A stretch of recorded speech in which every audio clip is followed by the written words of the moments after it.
Hello, Brother Sewing and Crafting family. I'm Angela Wolf, and welcome to At Your Side Virtually. So today we have a great show. Two more brother educators are joining us, two that you haven't seen yet on here. You've probably seen them in stores teaching, but this is the first time on Facebook Live, and this is going to be so much fun. So I actually wore, which you can't see it, but my color blocking shirt because I want to learn how to do paper piecing, and that's what we're going to be doing today. So if you've never been here before, say hi, say where you're from. I am a brand ambassador for Brother. These girls are brother educators. And brothers, thank you for letting us take over your page. So we are live on Brother Sew's Facebook and YouTube, crafting and sewing pages. We can see all of your comments here. So as we go along, be sure to ask away. And you can always go back and watch this if you've missed the first half or it's such a great episode that you can't wait to watch it again. So hi, Kelly. Great to see you. First one in today. All right, so let's not make these girls wait. I've got Brenda Anderson and Jane Olsen. Welcome, girls. How are you? Hi. Thanks, Angela. Hello. We are so excited to have you today. We are excited. I'm excited to be here. So for those of you that don't, you two teach quite a bit, but this is your first time on Facebook Live, and I'll tell you what, the Brother Sewing family is going to just love meeting you. And again, they're all saying where they're from. Some of them might even be near you. So, hey, Jane, tell us a little bit about yourself. Well, my name is Jane Olsen. I am a brother educator, and I live in the amazing state of Maine. And I am just joined the brother family about 4 years ago. So I'm fairly new to the family, but have been enjoying it. Well, welcome. This is so exciting. And when I was talking to Jane yesterday, I'm going to bring you back over here. I told her, your studio looks like a beautiful Christmas card. We should put a little tree in the corner. Oh, thank you. I like the vintage Christmas balls, and so I just have some in a jar, I think is what you're seeing. Yeah. I love it. All right, and Brenda, welcome. How are you? Thank you. Doing great. And you know what, Jane, you can put that Christmas tree up here pretty soon. I know. I'm Brenda Anderson, a member of the Brother Education team, and I'm so excited to do this. This is my first time on live, but it'll be fun. Because I get to share something that I totally love to do and use. So being a member of the Brother Education team, has so many. Oh, hey, I want to just say where I'm from because I do see some people near me. I'm from Savannah, Georgia. And I saw at least Florida on there. So hi, everyone. Hi, neighbors. So nice to meet you. Anyhow, today I get to share how I combine, the awesome Brother Luminaire with my foundation paper piecing, which, when I first started doing it a long time ago. Hi, Heather. I would make mistakes. I would leave holes in my work, because I would never get the right coverage. It was just, it's like upside down sewing. So I want to take a little bit of mystery out of that, hopefully today. But as I went along in my working on foundation paper piecing, I came across a Judy Niemeyer pattern about 7 years ago, about a year after I started with Brother. And I took it home, I let it sit. Read the instructions, let it set for 3 months, got it out again, read it, let it set. It had to cure to just the right, get the right doneness there, because it was a big pattern and it looked intimidating. Well, the wonderful thing about the patterns is it's step-by-step instructions, and as long as I followed the steps, I could get it. But instead of doing that pattern, I decided to go get something smaller. So I got a table runner. It was a thinner pattern. It didn't look as intimidating. Long story short, that table runner had more technique in it than my quilt did, but that's okay. They're both done now and a whole bunch more because after Brenda. Yeah. Is that one of the ones you did on the wall behind you? So the black and white one, or the black and silver one, that is what we call our technique of the month. And that was the first technique of the month, one of them that I had to do for the certification. Because after I got hooked on it, I decided to become certified. I don't know. I called myself certifiable about halfway through because, it took me about 18 months to get through it. And the only way I did, because doing, Brother and going out and meeting our dealers, and doing all that and traveling, you're not home sewing a lot, but the wonderful thing is they have a great organization system. I don't know if you can see this, but there's the fabric and papers. Once you get it all cut out, you put everything in these Ziplocs. And so when you're home for 10 minutes even, or, 10 days or 10 hours, it doesn't matter. You have something ready to go. So it was awesome. It's an awesome program. I finally made it through the certification, but on my way there, our education manager asked, she goes, do you think Judy would give us an exclusive pattern? Something that I could go out and share with our dealers, and teach their customers. So I went to Judy and got that. And the first one, I'm gonna try to show you this. We'll see how good I am at the camera. But this is, can you see that okay? Oh, we can see it great. Oh, if I go right way. That's called the mulberry leaf. And that was the first pattern. Now I did this, so I started teaching that at our dealers, and I didn't, then the Dream Machine came out, and of course now we have our Luminaire, but with the Dream Machine, that Design Center comes out.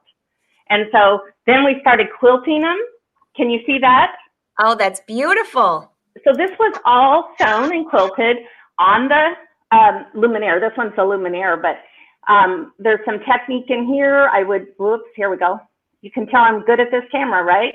I use the Move It foot to do some stitch in the ditch. I think Jane's going to maybe share that with you a little bit later, because there's some great foot pads on that Move It foot. Makes this job easier of stitching in the ditch. I hope someday that we get to do another show, because on the next pattern that was designed, let me pull this one up. This is our melon. Oh, I like that. Yeah, so we got Dream Machine. We have the Move It foot doing decorative stitches. Plus there's applique on that. Let's see if am I good there, Angela? Sorry. Yeah, we can see it great. So I would love to come back and share with you applique my way, or should I say Judy's way, but I'll adopt it for today. What the heck? But foundation paper piecing, you miece actually want to know what it is, because I know there's probably people out there, and I hear it all the time. There's been a lot of different paper piecing, those words thrown around. And what I mean by that, there's English paper piecing. There was foundation piecing on just muslin, all kinds of, but what we're going to do today is on paper. It's on a newsprint, and I'll show you what that paper looks like in just a little bit. But before you go on to that, I just want to mention, so if you guys have ever done paper piecing, leave comments below, because she's going to actually show us this tutorial, not just show demos, but she's going to actually show us, which is so exciting, because this is one of the biggest questions I get. I'm not a big quilter, as you know. I like it though. So I'm as excited as everyone else. So let us know, have you done paper piecing? And also Arnell says, are they used as placemats, by the way? Okay. So I was just looking at that, and Arnell, this one, obviously, I've had the students do like 4 and use them as placemats, or even more. But going back to the leaf, let me just grab that really fast. This one could be a wall hanging. I've had them pick up extra patterns from me. One that's available only when I'm like at the event of this particular one. And I've had students take them home and do like, put 4 of them together and make like a quilt out of it. It'd be like their own little mulberry leaf quilt, and it's very, so you could do whatever you want. I've done and taken one of the leaves and put it on like a larger pillow, appliqued it on the outside of the pillow, which was really cool. But I just wanted to say, that what paper piecing is going to allow you to do, even people with little experience, because I've always said I can teach almost anyone to paper piece. Now, don't get me wrong. For some of us, it takes a little bit. Ask me how I know. but it's possible. But do you see these sharp points? This is how you achieve that, and you can do that with very little experience, because paper piecing is like sew by number. Just like, have you ever had a paint by number? This is just like sew by number. That's all it is. And we'll take a look at how I get the privilege today to show you how I take the wonderful machine that Brother offers and put it together with paper piecing and use some of those really efficient features that we have built in. So I know that if you have one, I know you know what I'm talking about, but I want to share them with you. Awesome. So we are going to, paper piecing really doesn't take a lot of supplies. It's very little. This is just quilter's plastic, and I just cut it into like a 3.5 or 4 inch wide by 12 inch strip of quilt template. This is going to be our folding template for paper piecing. Now I know that there's people that will use postcards and everything like that, and you can do that. Don't get me wrong. It's just the thinner it is, the crisper your points are. That's what the reason you're paper piecing it all is to get those beautiful points. So that's why I use something, very thin. And then there's rulers. You'll want a ruler because when you take and fold and you trim, you want to trim yourself and leave yourself a 1/4 inch. So you have your 1/4 inch. This ruler has a lip on it so that it automatically will line up against the paper and we can trim it. And I'm going to show you kind of how that works in just a little bit. An iron pressing is so important because again, you're trying to achieve those very flat, beautiful, sharp points in an iron. So, that's the best thing. I get it. If you don't have power, the wind comes through like it did and maybe knocks out the power somewhere today. I know that. You're out of power. Okay, use a wooden iron. Definitely. You'll want maybe a stiletto. One of my favorite supplies is just this water-soluble glue pen. And so I use it in the seam allowance, and I'm going to show you in just a little bit one of the places I use it, and then I'll talk about some of the other places, because I'll tell you, after I started doing this and went through the certification and learned this, it became like my best friend. So I have one in my purse, I have one in my backpack, I have one there, I have one everywhere. So wait, so I have a question. Did you say water-soluble glue pen? Exactly. Let me open it up. Do you see this?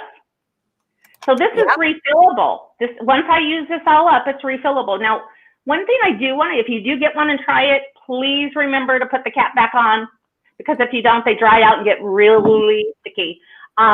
If you're using it a lot and don't want to take the cap on and off, get yourself a lightly, barely damp paper towel and put it in a cup, just to keep it moist. Otherwise, it will get sticky. So you want to keep it kind of locked up. And then another supply you'll want, this is what I call my insurance policy, because it's just if I should need it. Yes, if I have to redeem it, sometimes we have to. Can you all see this? Yeah, but I better put my glasses on. I thought it was a thermometer. No, you actually don't need, the only reason you would need that is to see if you had paper piecing fever or something. And so good. a few more things, rotary cutter or rotary mat, those basic things. And then let me just talk a little bit, if I can, about the Brother luminaire and how I set it up to get ready. The things what I use for needle. I use a Microtech Sharp, and I use a size 70. And if you're familiar with these machines, they're recommended not to use the needle threader below a size 75. So really, but that's okay, because I only have to thread it once. Put my thread on, I'm done. But we've come out with a new little accessory. It's brand new. I just wish they need to send me one, because I'm telling you, my eyes could use all the help we can get. But Jean's going to share it with you. It's a new magnifying lens, and it hooks right on. I mean, it snaps right onto your machine. It's wonderful. And I'll let her share it and show you and all that kind of stuff, because they evidently thought her eyes were worse than mine. I think training one of these as well. Right. We need all the eye help we can get. So the other thing is I set my machine up with in the needle and the bobbin, the same thread, and it's a 50 weight cotton. Whatever you have is fine. I mean, the thinner, the better. So that's why I go 50 weight. I like a cotton thread when I'm doing that. So accessories on the machine, or features, or things on the machine we'll use is the laser light. We're going to use, one of my favorite things is the multi-function foot control pedal. And I'm going to share with you how I set that up and the settings you can use with that. It's a kind of a, and Angela, I don't know if you didn't have that to show, did you? I do. I actually, right now I have it set up to look at the first thing first, and then I'll show you the foot pedal. It really doesn't matter, but what's cool about that foot control is it has you can set 5 different features on 2 different spots, okay? So our 5 things we can set the foot control up with is the presser foot, have it go up and down automatically, reverse stitch, single stitch, needle position up and down, and thread cutting. So I always get I call the sidekick.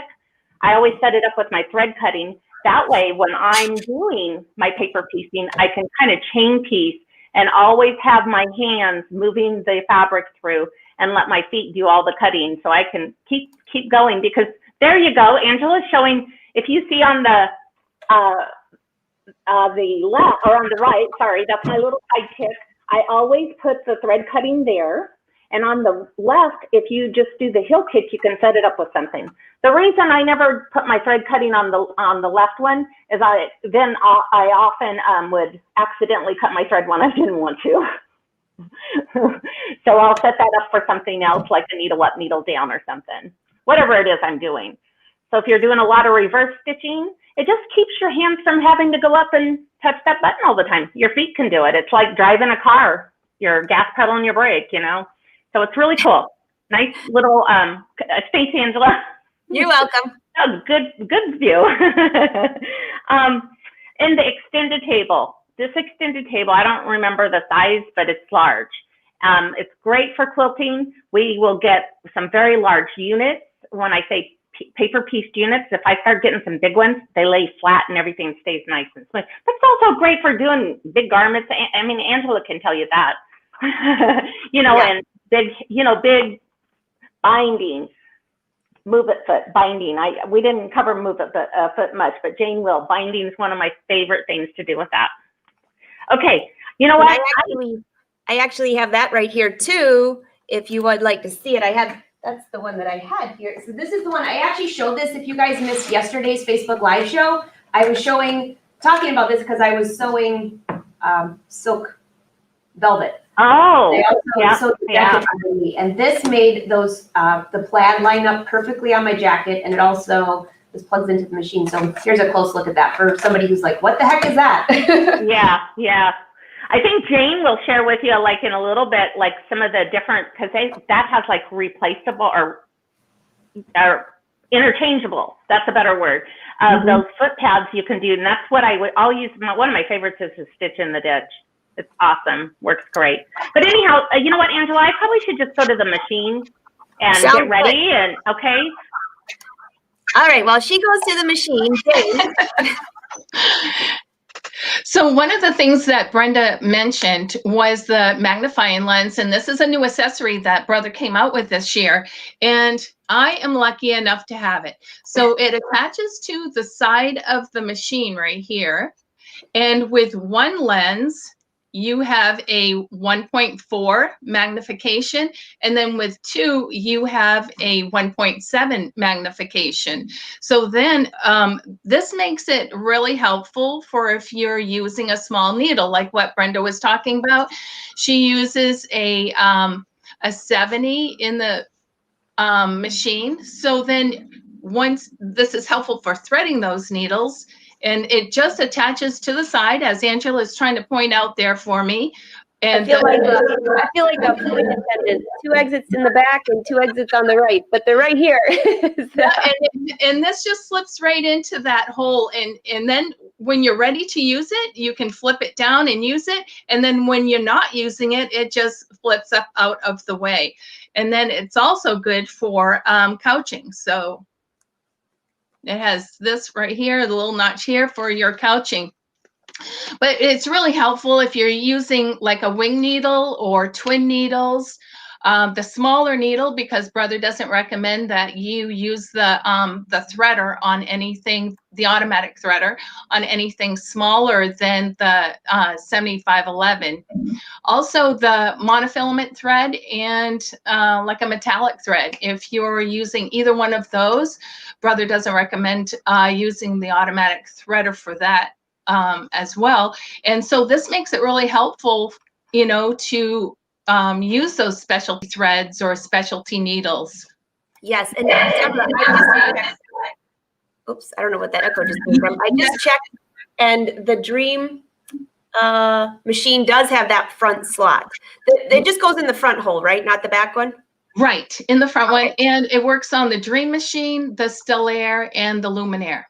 Perfect. So that answers those questions for those Yes. that rolled in. Reen, I agree. I don't think it'll attach to the Quattro. I don't think that has that hole. I'll double check, but I don't think so. So Brenda is back in there. Should we see what she's doing? Yes. Hey, Brenda, can you hear us? Hey, yeah. So I'm at my machine, and I wanted to kind of show you some of the stuff we have. Remember, I talked about the laser light. Hopefully I have this set up so that you can see what this. I just have the back side of my paper in there now, just so you can see clearly what this laser light looks like on the paper. Can you all see that? We can see it great. Perfect. So I would use this. Again, remember I was talking about, you know, sewing by number. So I'm going to take and open this up, and I want to show you the paper. Now, you may not be able to read the fine print, and that's okay. It's really not important. But you'll see, like, this particular one, and I'm sewing on is just unit CZR. And I have no idea what that means. That's just what the company named it, and that's fine. But every pattern you'll get will have units in it and templates. Units are the ones we sew on. So that's what I'm going to show you today. We won't talk too much about the templates because that would be a whole nother show, by the way. So this particular pattern, you'll see, I think you can see that there's solid lines and dashed lines. Yeah, so we can see that really well. Okay, good. On the lines, you are always going to fold and sew on the solid lines. The dashed lines are there just to kind of tell you where your seam allowance should go, if that makes any sense. It's a 1/4 inch away from those solid lines. So that's telling you where your seam allowance is going to go. Now, again, I've already got the machine set up. So I've got my, you know, thread, needle, everything changed just as we already talked about. You see the laser light. And I kind of told you about, you know, the features on that multifunction foot control. If you have this machine, it's an optional accessory. If you're sitting out there with a Dream machine, pull that out and give it a try if you haven't, because it's again a wonderful accessory, that multifunction foot control, as well as the Move It foot. Especially if you're a quilter, I can't tell you the load it took using that Move It foot, the load it took off of my shoulders, putting binding on. It just helps pull that fabric through for you, and it was a great help. So machine is set up. I have my laser light on. These are in numerical order. So right here, I'm going to see if you can, yep, line 1. You would start with line 1, 2, 3. You just keep moving clear through how many of our lines are on a paper. This one only has 8. Let me tell you, there's units that are bigger that have more, but that's okay. We're not going that far today. So what we're going to try to, a simple question for you, because I know that, I've never done this before, and I'm watching some of the comments coming through. Are you actually just sewing right on that paper, or? Yes. So what I'm going to do is I'm going to sew right here on line 1. But before I do, I need to add my fabric. Now I've already added the fabric, but I'm going to show what we want to do is it doesn't do us any good if we're not sewing at least 2 pieces of fabric together. So my first sew line is line 1. And that's going to connect section 1 to section 2. Do you see this is section 1? I don't know if you can read it real well, but section 1, section 2.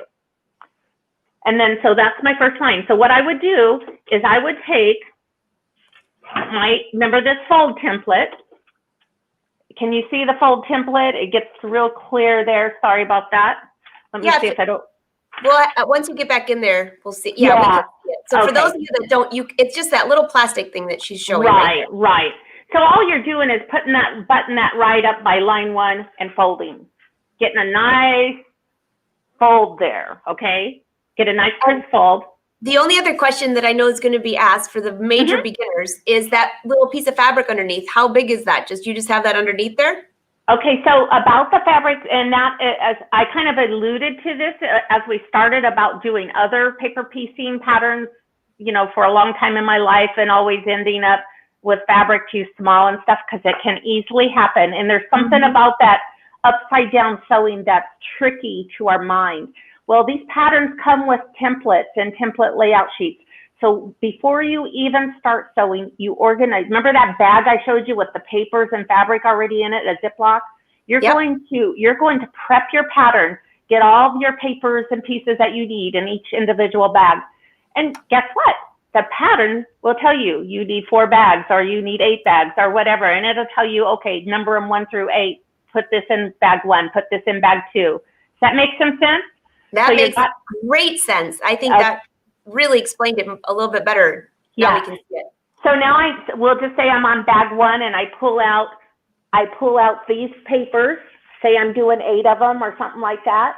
I pull them out, and I pull out sections 1 and 2. They're already pre-cut, and they're already big enough, or obviously they have to be enough oversized to fit all the way around the seam allowance. So they're always bigger, you know, big enough, and there will be a little trimming to do. That way you have nice, clean seams. So let's, now we're gonna take and cover, where am I at? Here we go. Get this all turned around on myself. Section 1 and section 2. So I've got this folded, right? We folded it. I'm gonna take this off just so I can show you how I put this on. So this is my fault. Next time I'll be a little bit better, but you can kind of see that fabric there, right? Oh yeah. Okay, that's section 1. I've already taken and I've glued it with my water soluble pen to the back, right? And I have folded it with my fold template, and then I have remember that add a 1/4 inch seam allowance ruler I was using? Yep. So I put that there on rotary cutter, on a mat, of course, and I take my rotary cutter and trim off any excess. First thing I do, okay? So now I'm ready to add,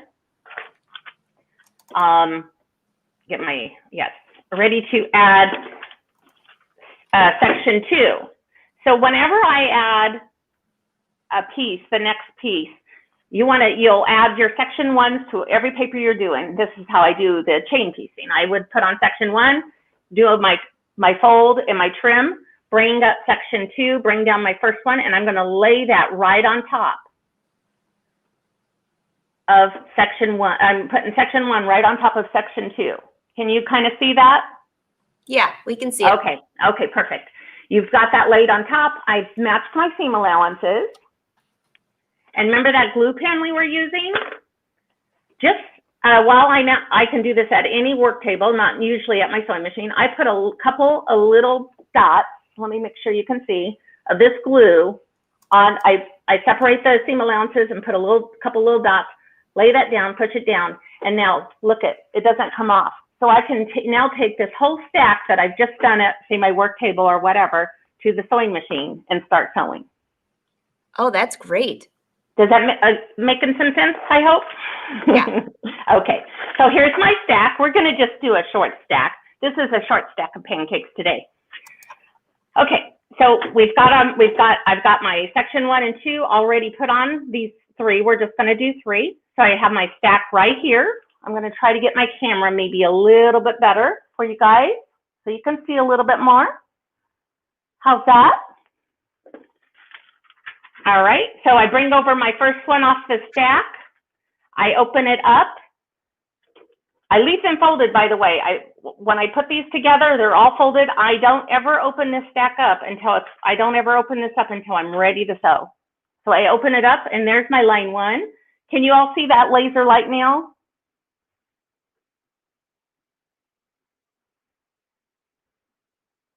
Oh, well, sorry, Brenda, we sure can. Oh, okay. I started to look to make sure I wasn't muted. I thought, oh, it got really quiet. Okay, so I've got it up here, and you can see my laser light. It is now shining on line number 1. All I have to do is, because I have the sewing machine set up so that all I do when I press on the foot pedal, or foot pedal, my presser foot will go down, and I'll start sewing. Now, I want to tell you on the laser light, use yours, make friends with it. And what I mean by that, on paper, I'm using, not only do I have 2 layers of fabric under there, I have a layer of paper on top. So paper, if you lay that around, you can see that I can easily move this paper and I can start skewing my light. So just remember that when you're doing this. But the other tip I have is, and why do I use the laser light? Let me just answer that question, because I've had that question. Well, the reason is when I'm sewing, if I do a bunch of these and I'll turn my machine up and I'll just sew. And again, I'm cutting with my foot, so all I'm doing up here with my hands is moving papers. I'm shuffling paperwork.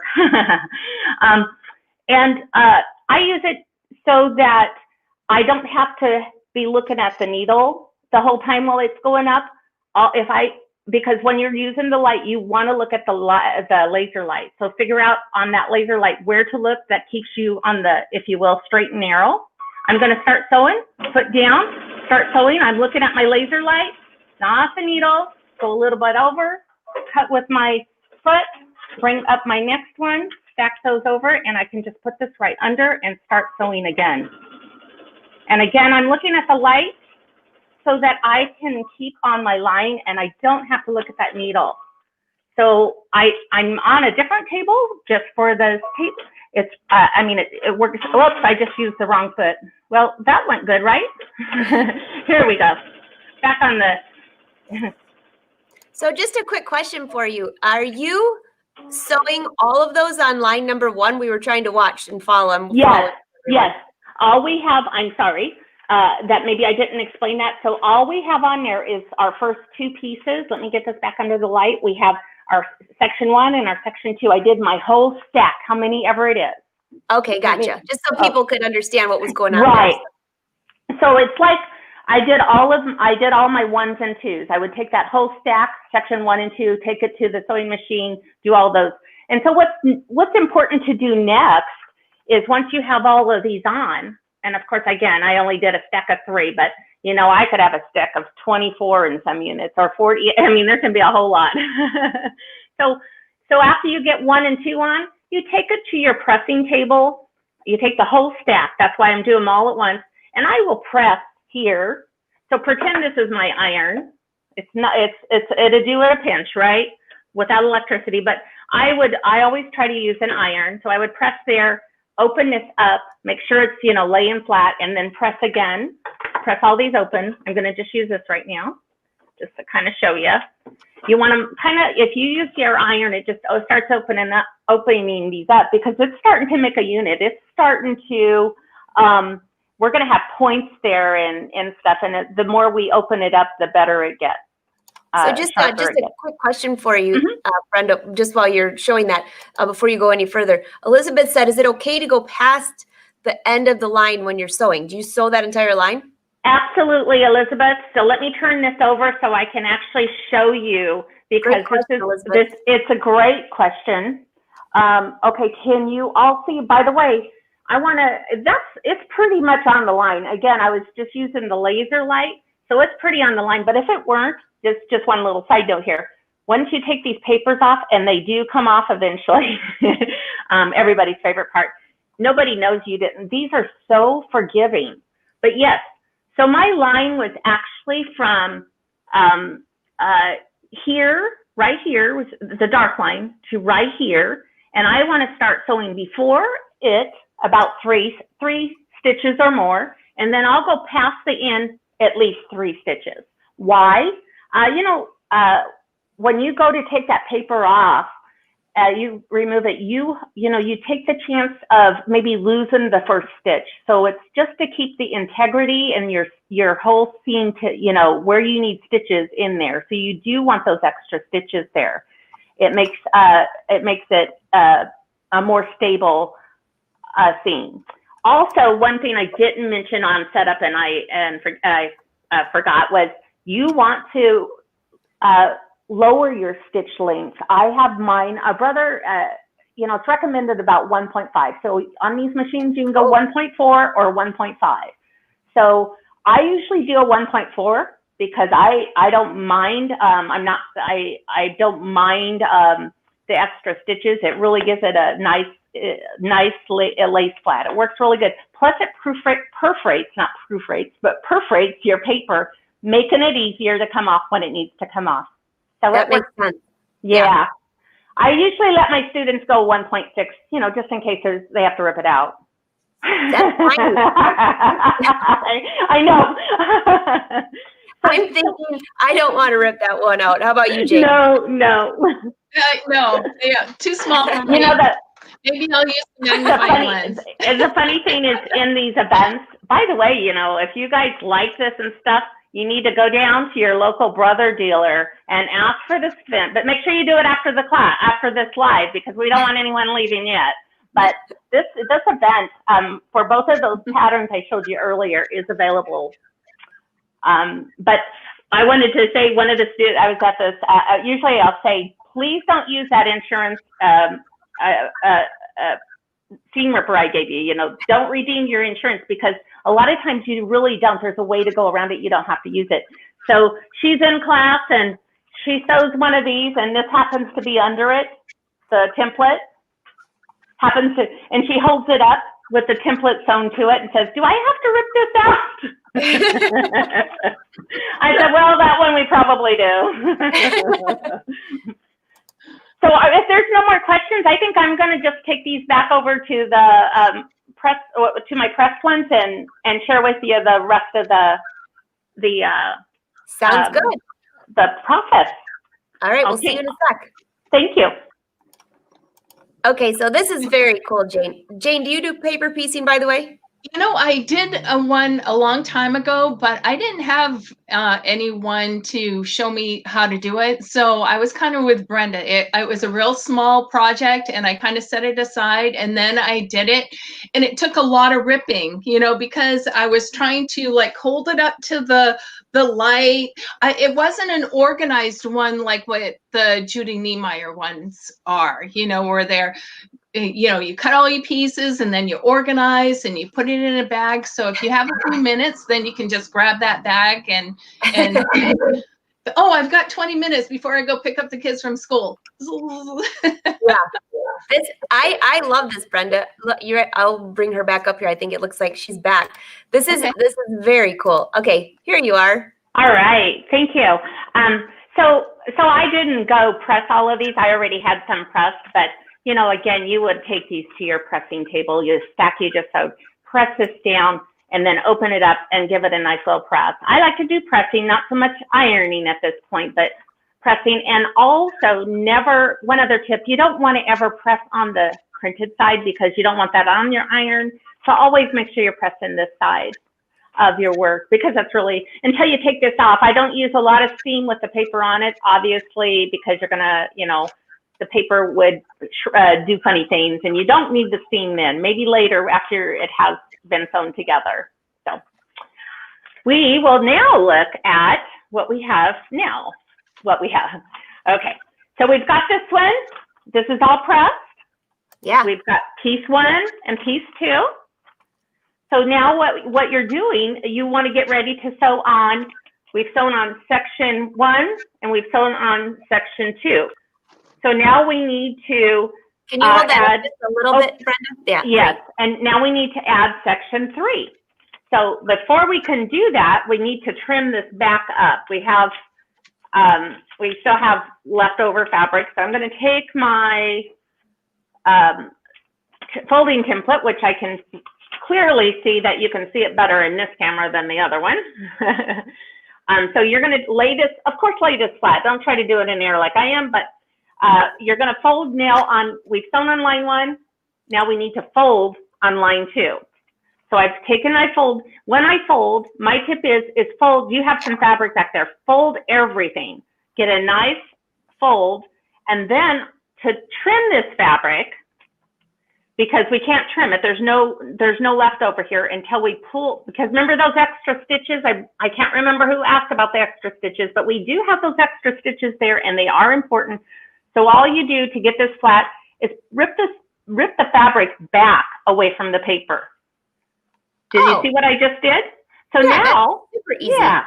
So now the ruler that I'm going to put up here, so I can add my seam allowance, lay it right along it slides. It's beautiful. It slides right along that template plastic I'm using, the full template, you know, and the edge of my paper. So you can see, now can you see that if I took a rotary cutter, I could just trim right here and get trim up so that I only have a 1/4 inch left. I think it's finally sinking in. I get it now. Okay. How are you guys watching? Are you getting it? I see some people saying, yes, yes. You make it look so easy, Charlene says. I would agree, because I have to admit, about 5 minutes ago, I was like, I'm so lost, but now I understand. You know, so I'm going to take, you know, it's so funny that you say this. I'm just going to hold up either one of these. I'll put this down. I'll come back to that, okay? But I'll hold up either one of these. All that's in this, in this class, in this event, we do curve piecing. We do a bunch of stuff in here, but there's really only 1, 2, 3, 4, 5, 6 sew lines. You know, those fold lines and then sew lines we've been talking about? There's only 6 in this pattern because it's a learning process. And I have to tell you, every single time I said, I want you all, please, to be patient with yourself. I can't tell you how long it took me. And because the first line is going to feel like a real foreign object. Line 2 might still be a little foreign, but if you know what each line and each time you do it, you start to see your points grow or you get it. So it comes to you you know, we have to be patient with ourselves whenever we learn new stuff. So that's one of those times. It's upside down sewing. So here is my next one. This is the trim. I hope I answered that question okay. Oh, you did. Absolutely. Okay, absolutely. I'm reading to see if there's any other questions, but there isn't anything to interrupt you yet, so keep going. But keep asking your questions, and I'll make sure she gets these at the end. Oh, hi, Ann. I just looked over at the comments from Arkansas. So this is one where it's been trimmed. So I have my 1/4 inch already trimmed there. It's all nice and trimmed. And now I would take and I would add section 3 because we've done 1 and 2, right? So I'm adding, if this is laying down, I have section 3 on my table. Oops. You know what? I need a table up high. Hold on, fumble fingers here is in action. So I have my section 3. I lay my newly trimmed 1/4 inch on top of section 3. Line up your seam allowances. So here's the new piece. Here's my seam allowance for what I have sewn. I line it up with the new piece. And again, I'm going to use my magic glue, put a couple dots there to hold it together, and I'm going to do this whole stack, and I'm going to take it over to the machine. And so I'm just going to start all over. So I'm going to sew, and then I'm going to press, then I'm going to trim, fold, and then I'll trim. Sew, press, fold, trim. Sew, press, fold, trim. You just keep, it's say that 10 times fast. Well, would you do us a favor, Brenda? Will you sew one more line for us? Sure. Let me put this, if you want, give me a second to put on a couple of these section 3s and I'll take them back over and sew them for you. That's awesome. Just so we can kind of see it coming together. Yes. And actually I have some together. Where am I going? I'll show you. Here's one all sewn together. So down here, section 1, section 2, section 3, 4, 5, 6, 7, 8, 9. Wow. So it's all together. You really do get really sharp points. So I want to tell you just a little bit about this pattern because this is, I know this looks like a really easy, you know, it's just basically, I call it wonky flying geese. But it's a little quilt. One of the first patterns I taught, and the reason, I'll tell you why I suggest it for anyone who hasn't paper pieced. If you do this, there's a lot of that folding, trimming, sewing, pressing, and it's kind of repetitive, but it will ingrain in your brain because once you learn paper piecing, you can go then in like this one over here, the green one. That's one of my newest ones. It's wishing well. I mean, this is my favorite. The favorite one, my all-time favorite is the other one, the Glacier Star. But I have a lot of favorites. But It was gorgeous. One of my favorite ones. But again, you can do any of those. It's this part once I teach you this part, because the instructions are so, it makes it, it's so hard to use that word easy. And it makes it easier if we already learn the basics. Does that make sense? We learn how to walk before we run, right? It's in a way. So learn the basics, and you'll have fun doing that, and you'll have it down. So, all right, so Brenda, I'm going to type this out, the order you said this, so I'll leave this here so people can see it. So, okay. One more time. Okay, so I'm going to fold. I'm going to sew. I'm going to press, and then I'm going to trim my 1/4 inch seam allowance, trim for, and then I'll add my next section. So I'm going to seam allowance. And actually, I probably could find something I have written up for you for that little order, but it's very, very simple. I posted it to all of them so they can all see the brother sewing and crafting. Okay, good enough. Press, trim, seam allowance. Move on. It sounds. I mean, everybody can do those steps. But what's really important is sometimes we go to if we skip one of those steps and we go to the next one, then we might, like if we go and say we skip a line, we go from 3 to 5. If you do that, pretty much have to take out something to get 4 in there, right? So we have this finished block, but if you can see all the extra fabric outside of the block. So we want to make this pretty. We want to trim this up. So what you're going to do, your paper's still on. You see that outside dark line, you're going to trim all the way around the block on that outside dark line so that you end up with this. So it's all trimmed up, and then you have really pretty blocks. Oh, wow. So this one is only I'm actually making this into I want to make these into maybe some placemats or something, but I've made, this is a perfect size. This particular pattern is a perfect size. It's for a baby quilt, and I've done a lot of them. Good practice. It's kind of it's almost therapy, if you will, because I don't have to think after I learn that process. So this one is just, I don't know how much of it you can see.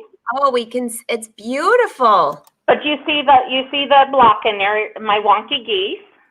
That one I got quilted. This is another one. But you know the other thing that's really nice about this quilt, or this little quilt, is it's just a layer cake. If you don't know what that is, it's 40 10 by 10 squares of fabric. So you can, you can go to the quilt store or the fabric store and you can buy it a layer cake.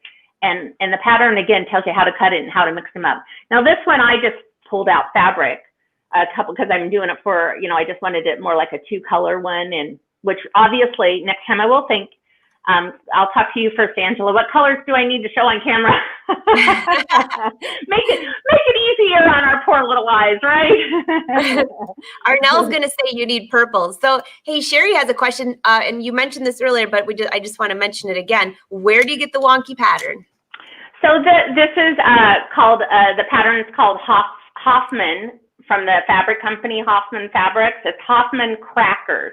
Crackers means the 10 by 10. So you can go to quilt shops if they carry the Judy Niemeyer patterns. You can go to their website. You can, I don't have them. Brother dealers will have them as well. Yes, and by the way, yes, some of them do. No representation of brother, just FYI for the fabric. Right. But we got that. Okay, so that's, and Sorry. then so visit your brother dealer on that, because, well, you'll be teaching there again soon, by the way, if we get out of our. Yes, once we get out of here, right? Yeah. So basically that is kind of like, the basic of just paper piecing.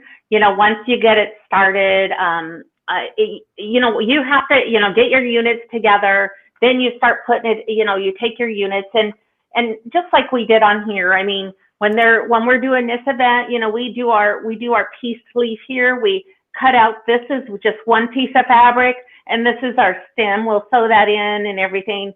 We did binding around here, and this is actually applique on the background. So we did some, what I call, it's really nearly invisible applique. It's a great thing to show, and we'll probably maybe do that next time if we can. Again, we have some applique here, but this is a great place to do the move it foot, the stitch in the ditch. I like that. This is done in the design center. So quilted totally on the luminaire, either in design center or with the decorative stitches using the move it foot. Very good. Kelly has a quick question. I wanted to bring this back up. Would you stitch a border just inside that outside line to secure the edges before trimming, or no? You mean on Kelly? Do you mean on these units? Is that? I'm guessing yes. Okay, no, you don't need to. Remember when we sewed clear outside of past the line so that we would have those extra stitches. Now I would not sew anything in here because we're going to take the paper off after we you take the paper. Now some people will like to just put two blocks together. Let's just talk quickly about that. You take your two finished blocks. 1 second, please. Sure. Sorry. Your studio looks great, by the way. I always love seeing people's studios. You know, it's like something you have to do every day. Do you guys notice that? If you don't clean every day, you have like, where's everything at? I thought I had some other trimmed blocks. Here's another messy block, but we're going to pretend this is all trimmed up and pretty. How about that? Okay. So I have papers. You can do it two ways. You can leave the papers on, put your right sides together, lay them out on a table, a design wall, whatever. Make sure you have the order you want. Put your right sides together. You can leave papers on, and you can just sew, not on that outer line because that's the line we trimmed on. So on that next solid line there, that would be 1/4 inch, and you can sew them together that way and remove the papers after they're sewn together.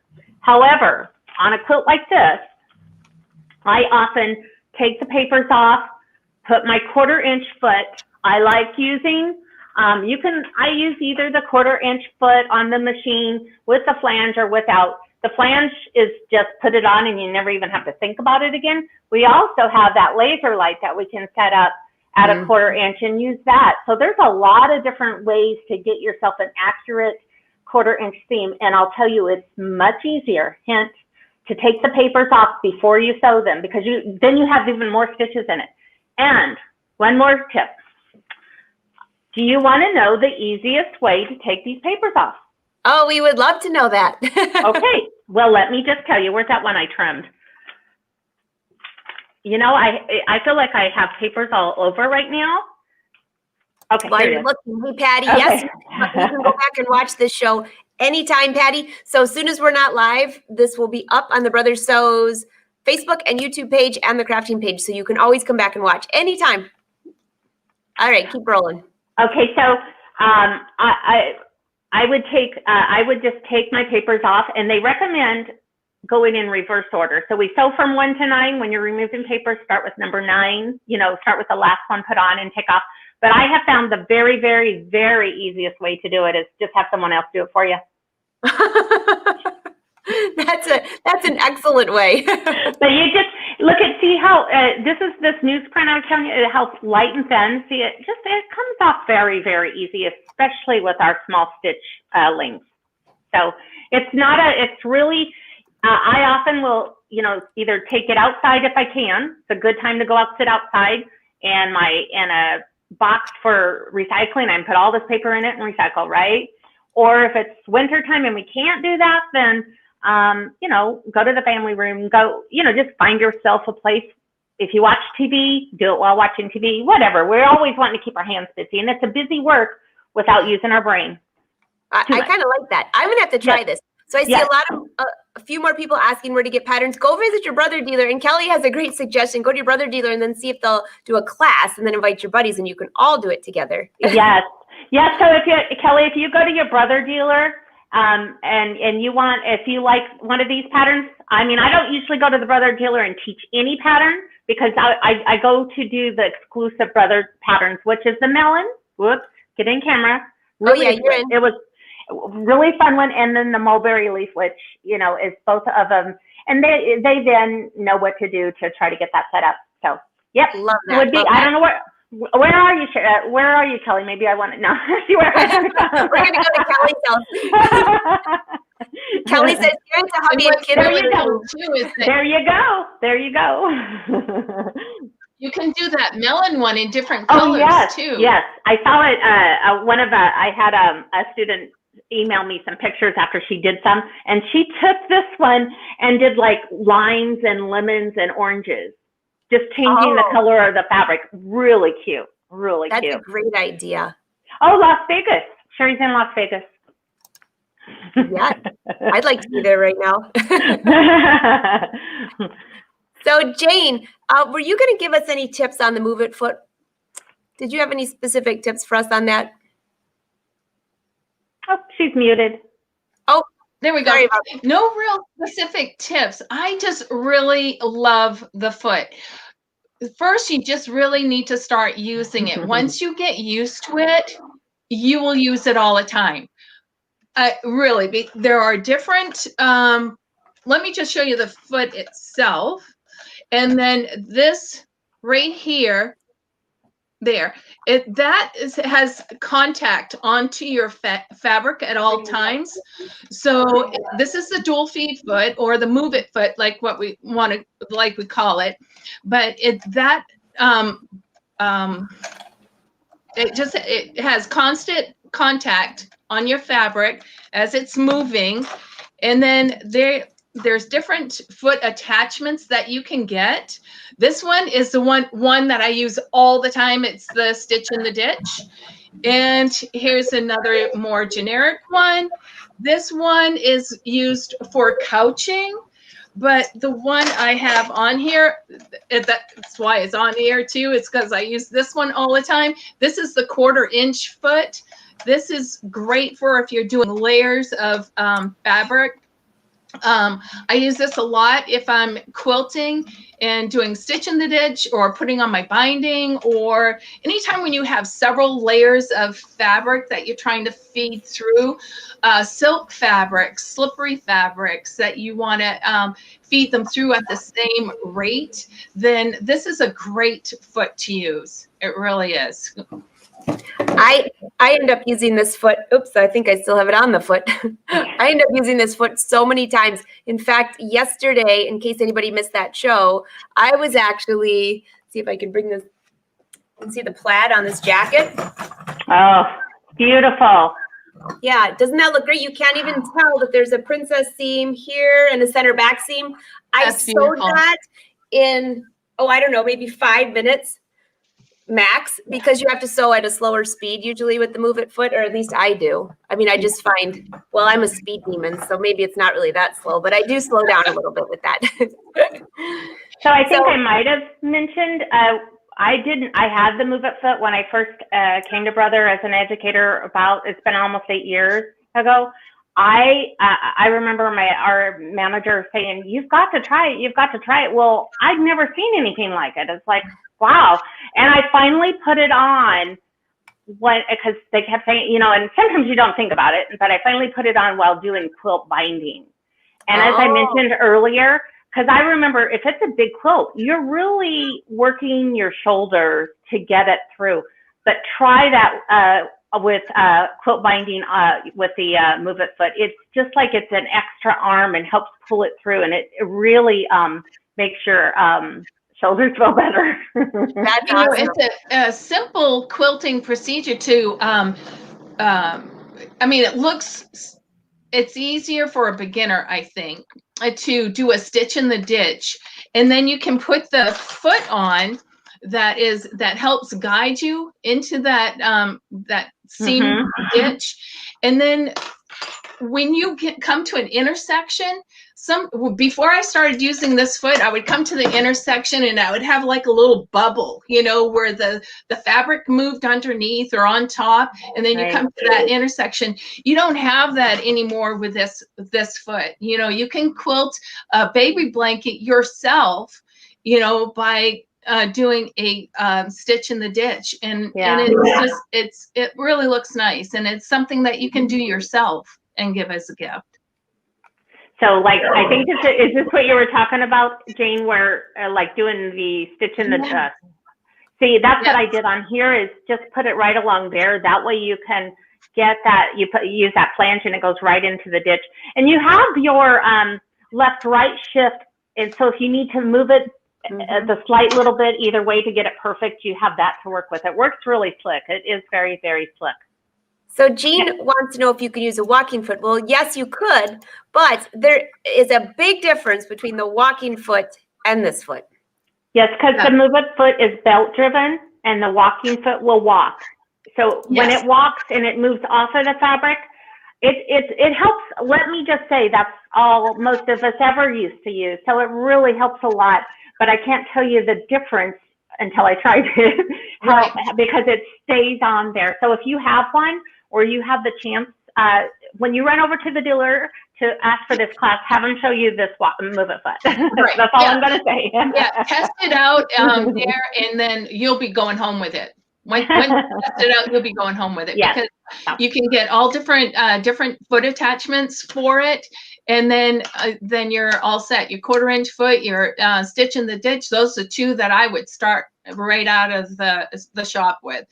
Buy the foot, buy the move it foot, and then buy those two attachments. And that, Marcia, that answers your question there too, Marcia. She was asking what special feet would be the best on that. So, and you can really, I was actually just recently stitching 2 layers of scuba knit because I was turning it into quilted, like for a garment. So I was doing 2 layers to make it look quilted. And I was just playing around with the tension on the move it foot, making it higher and lower. And you can actually feel the fabric either sliding through faster or not. But where you can really tell is when you cut your fabric totally squared off and you get to the end, and one way you're that much short on the top layer, and if you lower it the other way, it's the other way. So it can really make a big difference on making your fabric. Like if you're using minky fabric on that's really slick, maybe on the back, or cuddle, or that real slick snuggly fabric on the back of a baby quilt, that it likes to creep, if you're not using a creep. That's a good word for it. It likes to creep. And that's what it does. That's what it does. Do the same thing. So if you're sewing 2 layers of flannel, sometimes you'll end up where your squares aren't lined up. I did